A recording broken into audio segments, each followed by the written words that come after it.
Can you tell us a little bit about David Crisafulli, his beliefs and his aspirations?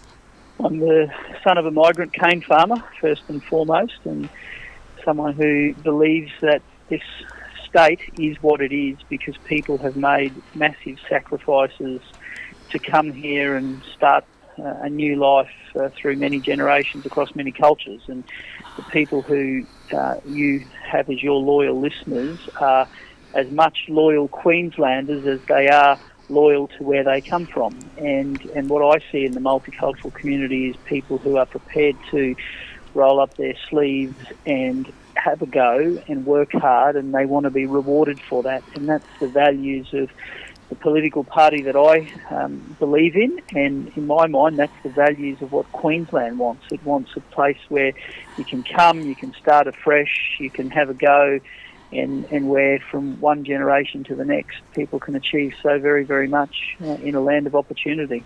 And I guess I'm looking at your background. You've been a journalist in both radio and TV. That's probably exposed you to quite a lot of what happens within the communities. Indeed, and I loved journalism because in my mind it was a way of telling stories and bringing an opportunity for people in their lounge rooms to see and hear things that matter to them. And I used to love as a journalist being able to do stories that could affect change.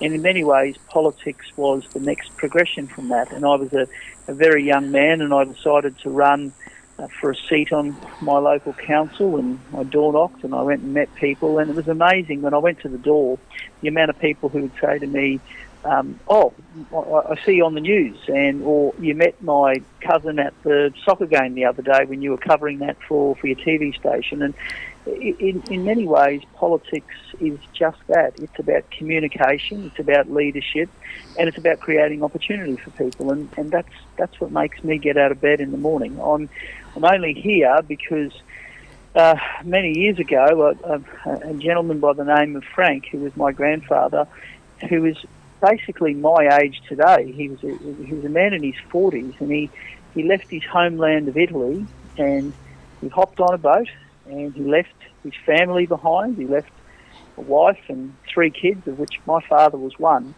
and he came across on a ship to cut cane in North Queensland. He didn't speak a word of English, didn't have a clue what he was getting himself into, but he had heard of this land of opportunity, and he heard if you worked hard, you could start afresh. And about a year later, his wife, Angelina, and those 3 kids came out to join him.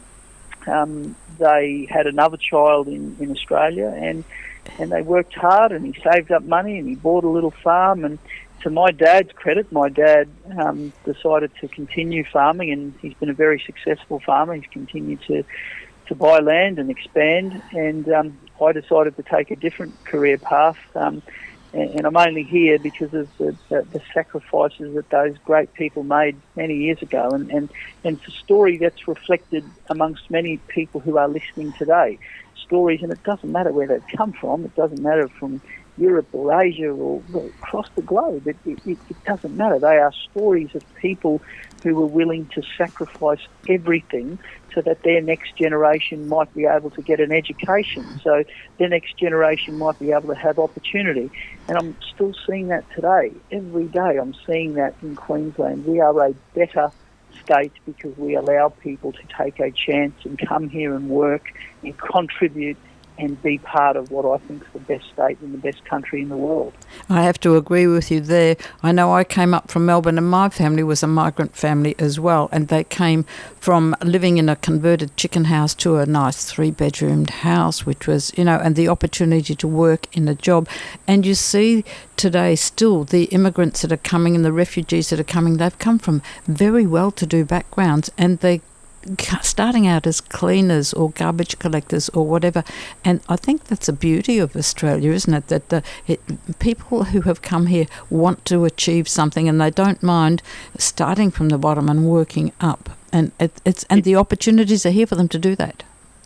Irene, you are 100% correct. And just yesterday, I hopped in a cab on my way to the airport. I flew north to Townsville because the cyclone was coming in, and we wanted to talk about insurance premiums and how they can be more affordable for people. And I hopped in a taxi, and the guy driving, his name was Sanjeev, and he told me his story.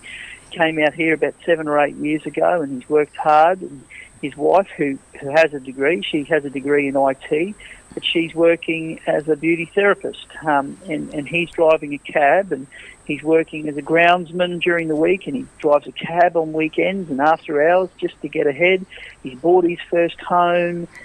That to me, that inspires me to get out of bed in the morning. He's decided to leave India and come to Australia and work long hours, hard, laborious job, but he wants more for his kids, and he's got a child, and he's ready to have another one, and they're going to be proud Aussies, and that makes me proud.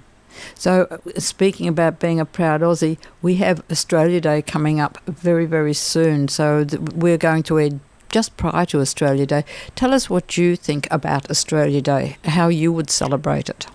I've got a full day. I'm starting in Brisbane, and there's the Brisbane City Council are putting on a magnificent ceremony, which involves citizenship ceremonies. And for all the things that I get to do as a Member of Parliament, and there are many amazing things. You get to meet many amazing people.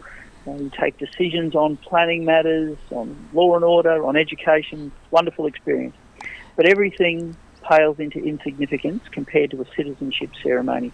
The most special, amazing day you will find, and that's how I'm starting my day, and that to me, that fills me with a level of energy that you just can't buy. And interestingly, I'm finishing speaking at the Federation of Indian Communities, and they've got a really vibrant community here in Brisbane because they have Australia-India Day celebration. As you know, it's 26th of January is also a very special day for the Indian community. Yes. So that just, in my mind, I couldn't have a better day than that to start with people becoming Aussies because they choose to want to be in this country and they want to be Australians, and finishing it with a celebration of another culture where people are equally proud to be Australians. So I couldn't think of a better day. So, and what about our Indigenous celebrations? Will you be attending any of those? Indeed, and I want to make a real focus on making sure that our first Australians are valued and respected and have opportunities.